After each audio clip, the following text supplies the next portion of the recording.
next topic, we'll be focusing on PropTech, how technology is shaping the future of real estate. And we will get to know the connection of technology to sustainability from Senior Executive Vice President and Chief Operating Officer of Wilcon Depot and Founding Director of PropTech Consortium Philippines, Ms. Rosemary Ong.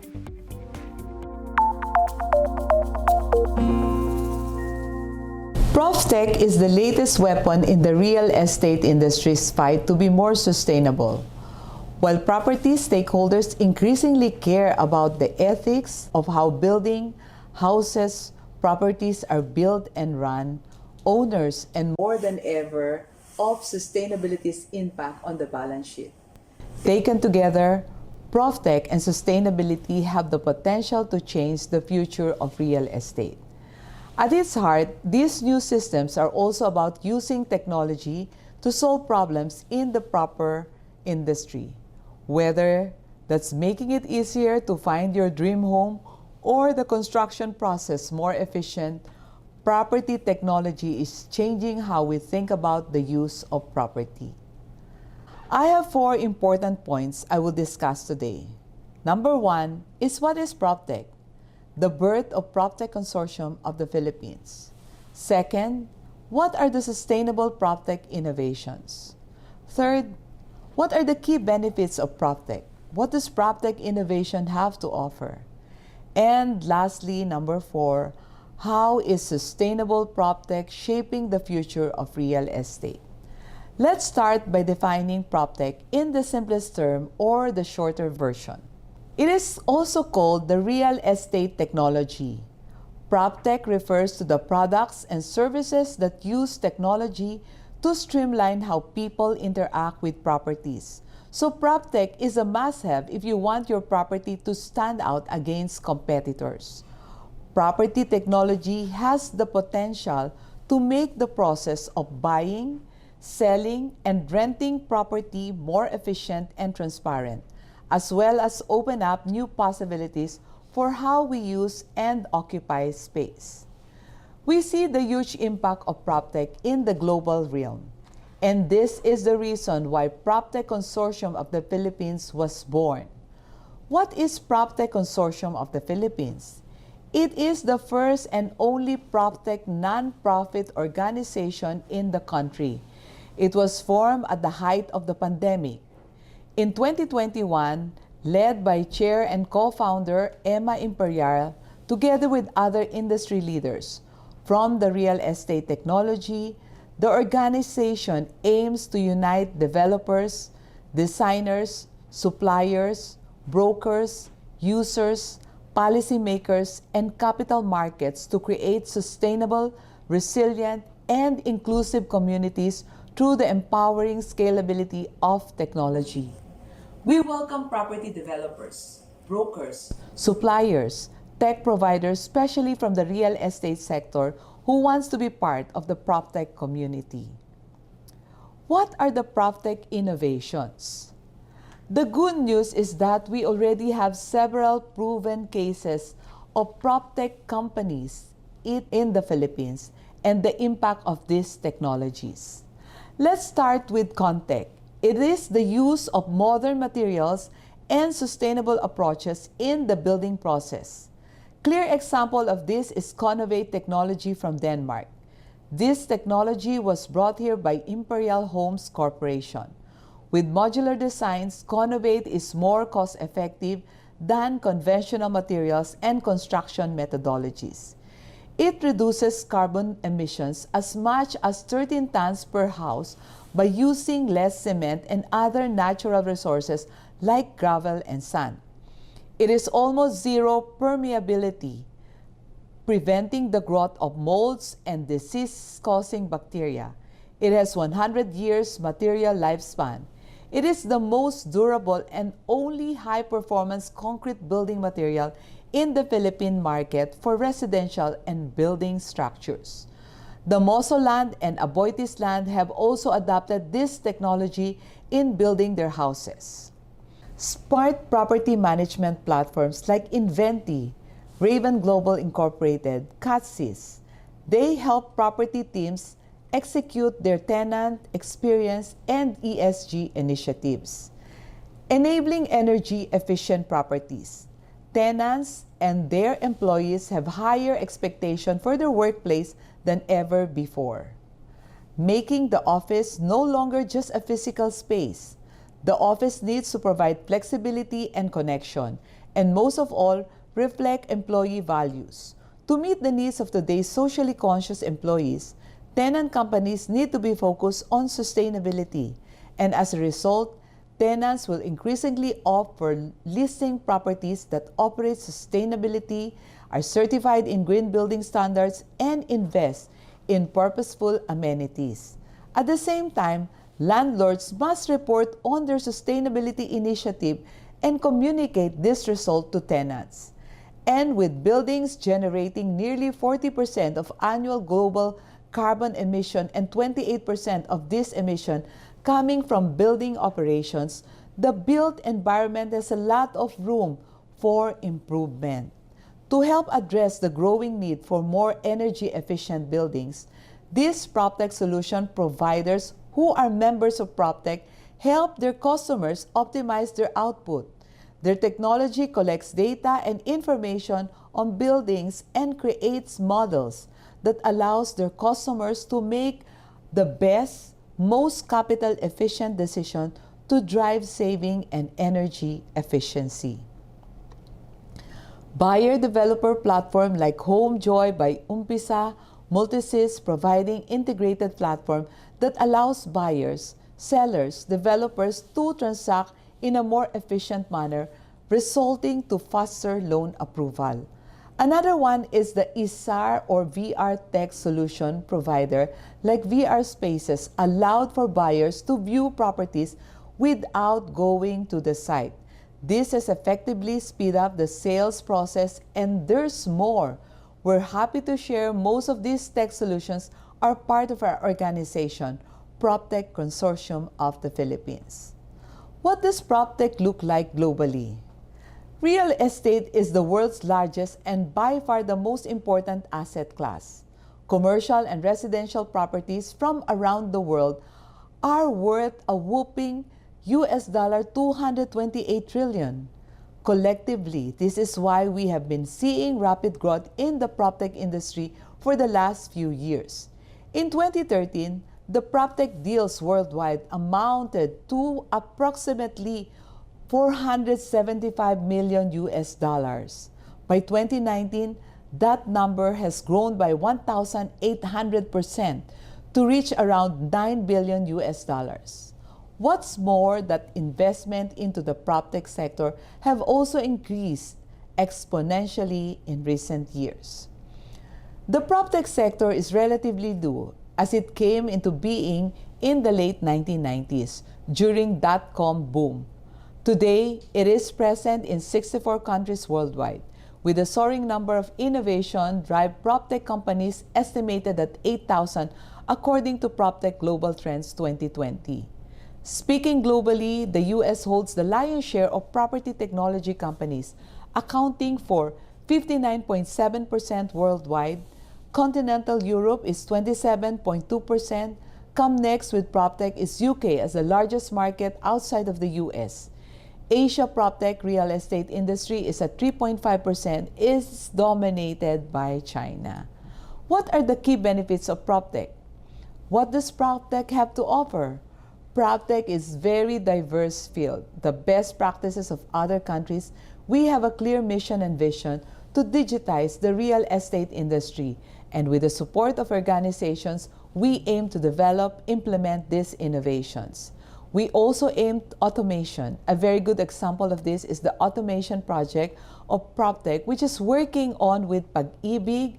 With the automation, we simplify the process.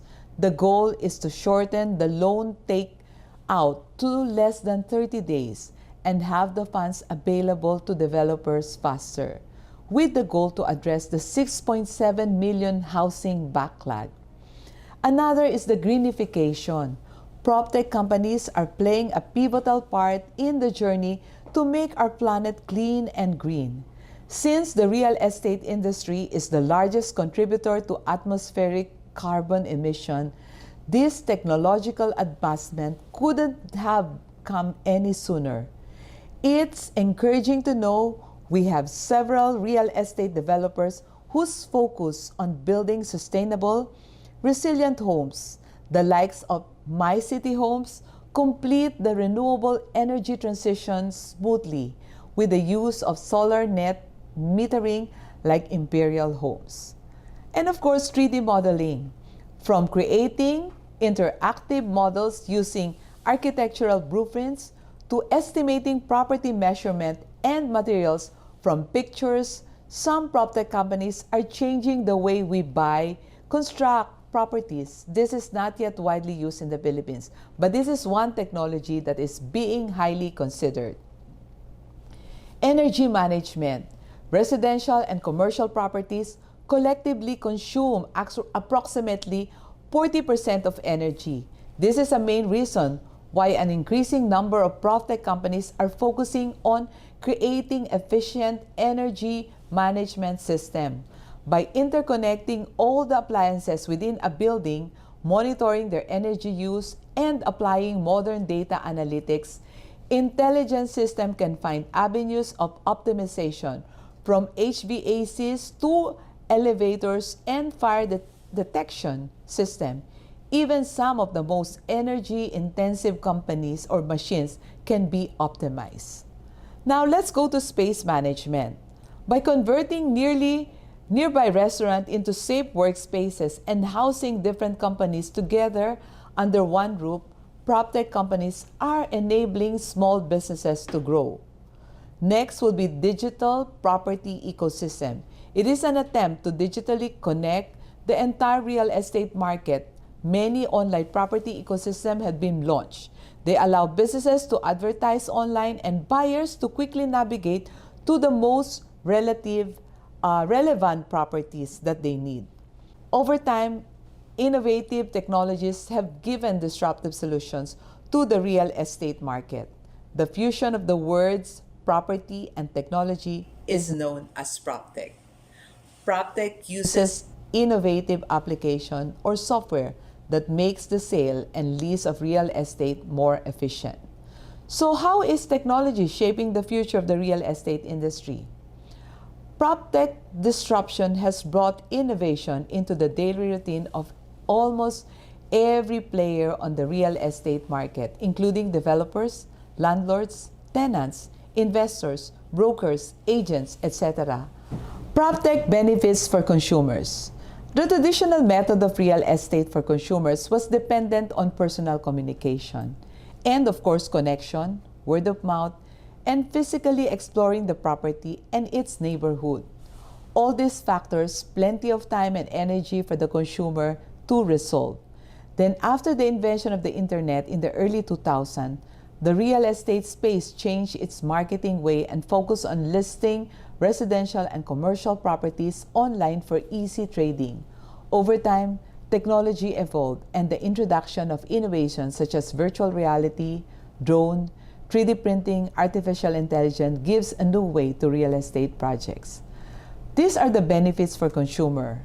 Virtual reality helps consumer explore property and surrounding by sitting in the comfort of homes without physically visiting the site. Drones benefits the consumer to view property and neighborhoods remotely. Internet of Things aids consumer in home automation and management. It also assists in home maintenance and energy saving and improves resident satisfaction. Big data and analytics intelligence provides customized buying and selling experiences. It also creates a friendly, interactive experience among buyers and sellers. And 3D printing, and yet widely used in the Philippines, offers a faster solution as compared to traditional method. It gives consumers a relatively clear image of the finished underdeveloped project. 3D printing is becoming popular among buyers as this showcases them a clear framework and structure of the property. Blockchain helps buyers and sellers to connect, create, and authenticate contracts instantly without any intervention of brokers. PropTech benefits consumer in various ways. It assists them in providing solutions to the residents, aids them in management, offers more transparency, and helps them to track their transaction. PropTech makes clear comprehension to its customers that avoid misunderstanding and squandering. What are the PropTech's benefits to the developers? PropTech, or property and technology, is becoming the main pillar to real estate marketers. As developers, the use of digital media has increased brand awareness and escalated marketing strategies with the rise of continued management, full-scale services such as advice, financial support, interior designing, have made developers conveniently reach out to their customers. So PropTech has also made the cost of brand awareness, engagement, and advertisement comparatively cheaper than the traditional market model.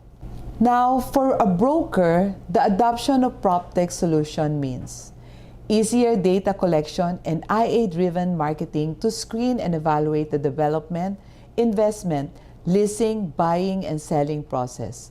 Pair this up with ever-expanding potential of PropTech big data analytics for structuring and documenting large data sets, and you'll find yourself fully equipped for conquering more deals. Automation of paperwork and cost reduction is to streamline our brokerage back office processes and save much time and resources on more important tasks like market research, communicating with customers, and closing deals. Property technologies have also changed the way landlords and tenants interact.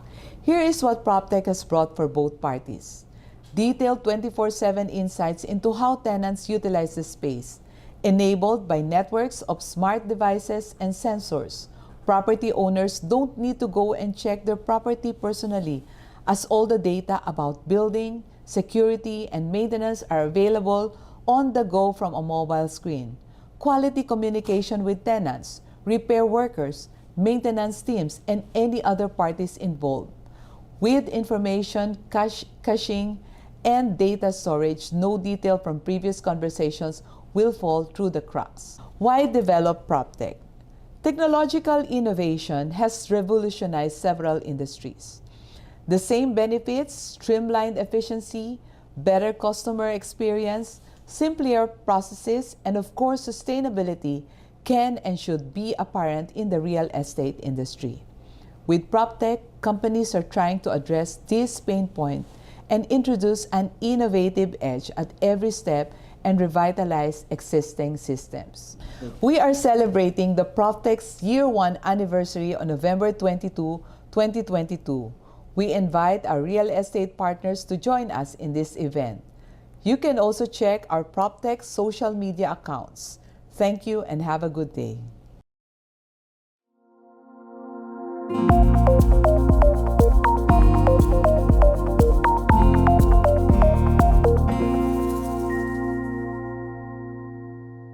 Thank you very much, Ms. Rosemary Ong, for sharing with us how sustainability and greenification can benefit from PropTech. However, we will not have a Q&A for Ms. Rosemary today, but yesterday's Q&A with her was very much appreciated because it was very, very enlightening. And now, before we proceed to the final topic of this morning, again, I would like to remind everybody to join our raffle to get a chance to win dining credits at Jingting. We will have one winner who will get 3,000 pesos worth of dining credits at Jingting, and a grand winner who will get 7,000 pesos worth of dining credits to Halia Restaurant, which are both located at the City of Dreams in Parañaque City. And for you to join the raffle, all you have to do is click the link in the comment section, and that link is posted by our Manila Bulletin Sustainability Forum staff. So click that link to find out how you can join. And good luck.